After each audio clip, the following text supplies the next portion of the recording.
Imagine waking up one morning to find your pillow soaked in blood, your face swollen and unrecognizable, as if you'd been ambushed in your sleep. That's the terrifying reality that struck Margaret Sullivan, a 54-year-old who thought she was invincible against illness. One small mistake cost her half her face. Her story will make you wonder, are you ignoring the warning signs your body is sending? Welcome to Dr. Late Life, the channel where we share real stories and vital health lessons tailored for seniors.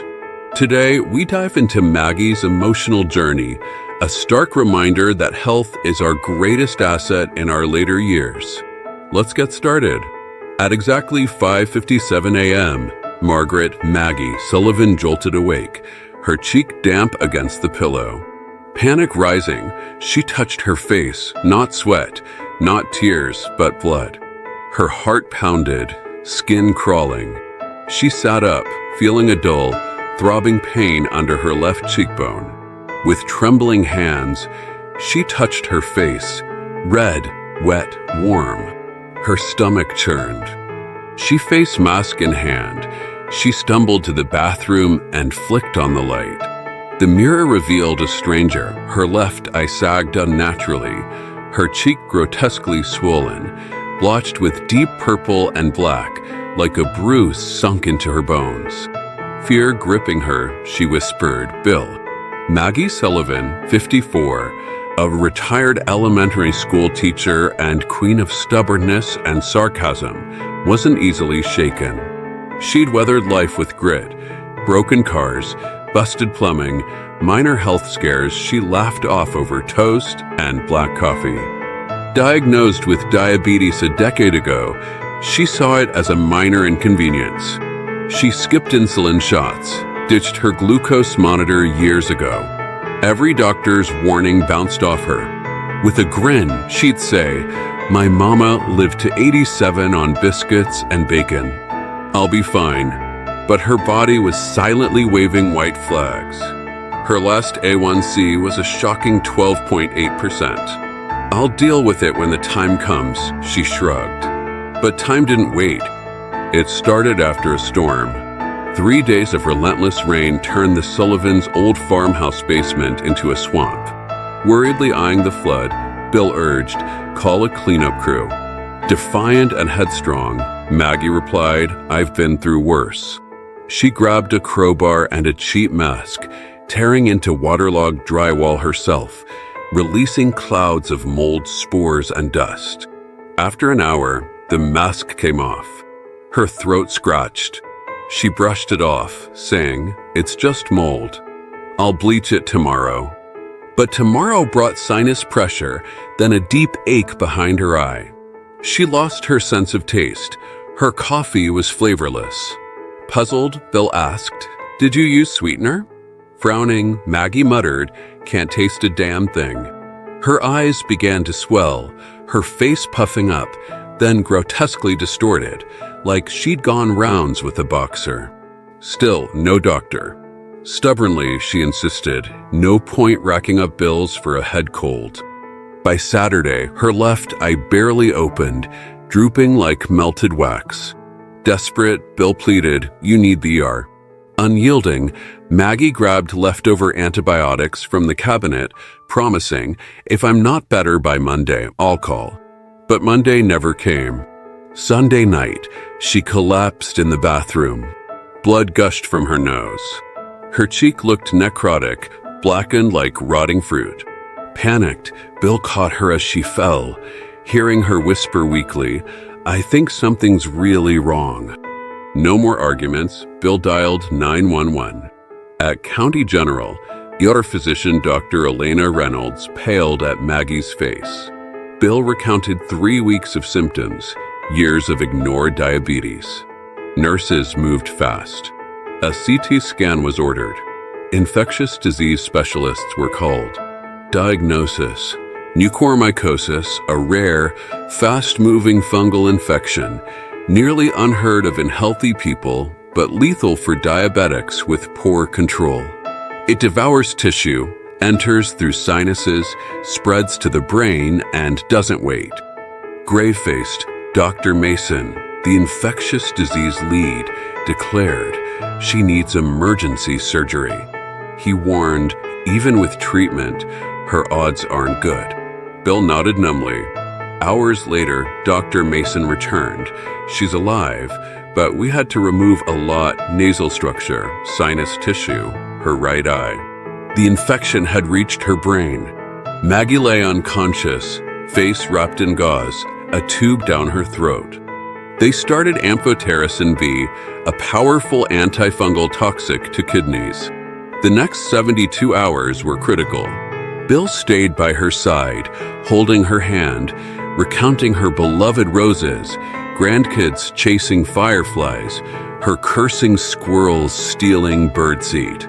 Voice breaking, he whispered, "Come back to me." On day 4, she stirred.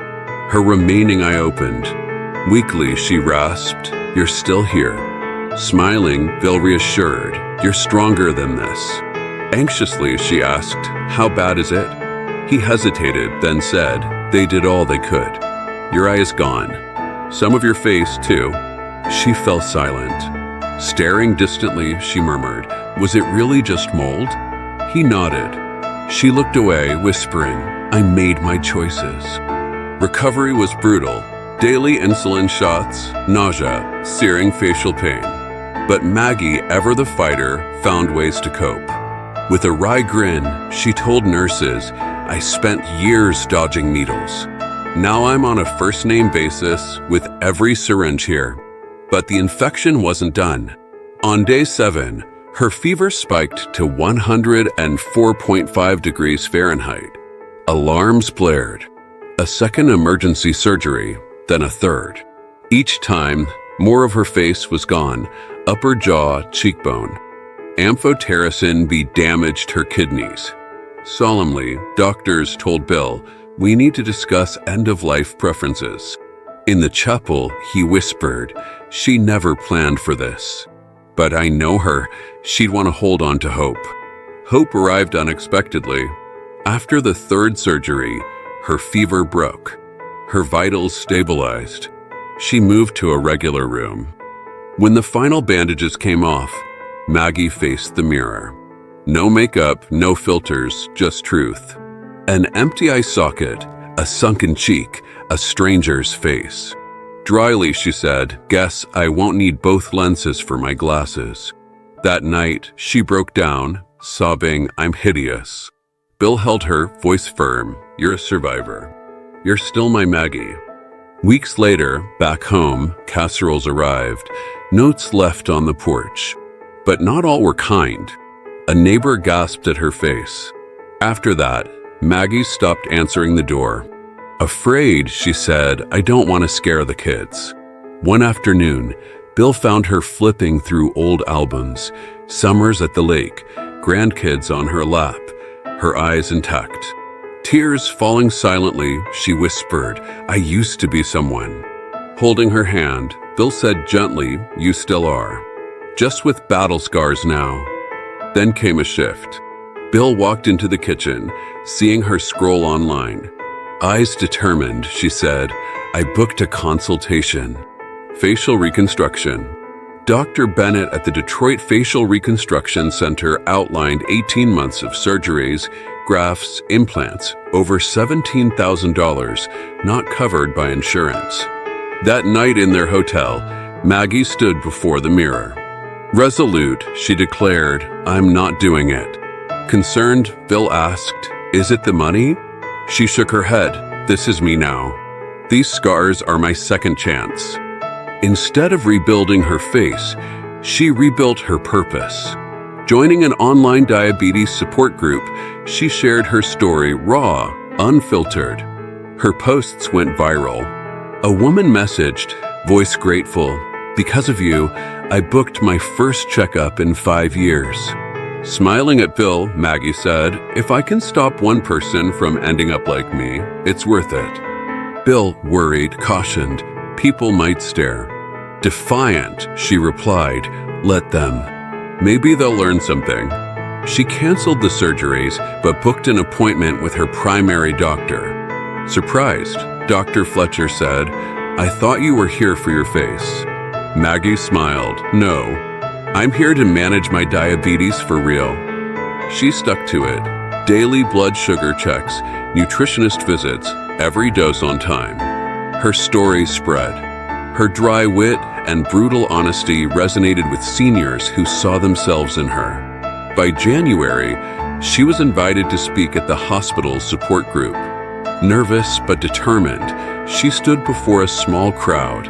I'm Maggie Sullivan. 6 months ago, I thought I had allergies. Today, I live with half a face and a new purpose. Afterward, a young woman approached, voice emotional. I'm Jessica Reynolds. My mom is Dr. Elena Reynolds. She told me about you, but hearing you changed everything. Months later, Maggie took the stage at the Midwest Diabetes Conference. In a royal blue dress, no makeup, no eye patch, no apologies, she began firmly. A year ago, I ignored a runny nose. Today, I stand here scarred but alive. For 40 minutes, she told the hard truth, warning signs, pride, the cost. Locking eyes with the audience, she said sternly, doctors, don't sugarcoat it. What's scarier, a tough talk or this? She gestured to her face. I could have fixed this, but I didn't. This face tells the truth, the lesson I didn't want to learn. The room fell silent, then erupted in applause. Later, she founded the Second Look Foundation, urging people to take a second look at their health, symptoms, and ignored signs. Asked about the name, she smiled to make people look again at what they missed at me. Back home, life settled into a quiet rhythm. Bill brewed coffee. Maggie gazed out the kitchen window, fingers tracing her scar. Gently, Bill asked, how do you feel? She took a breath. I used to pray for courage to change things. Maybe real wisdom is knowing when to accept them. Bill grinned. You know what my mama always said? Curious, Maggie asked, what? He replied, sometimes the Lord works in mysterious ways. She smiled back, and sometimes he just hits you with a 2x4. They laughed softly, not bitterly. That night, Maggie caught her reflection. No flinch. She saw the hollow socket, the jagged scar, the price of delay. But she also saw survival, strength, purpose. We all think we have time, that we're invincible, that consequences wait. Sometimes they don't. Maggie's face tells a harsh truth, but also a story, one that might save a life. Maggie's story is a wake-up call for all of us, especially in our golden years. Don't ignore your body. A small sign, a runny nose, an ache, could be a red flag. Get regular checkups, manage your condition seriously, and act today. Don't wait until it's too late, as Dr. Late Life warns. Thank you for watching Dr. Late Life. If this story moved you, like, share, and subscribe for more meaningful health lessons. Comment below, have you ever ignored a health warning sign? See you in the next video. Stay healthy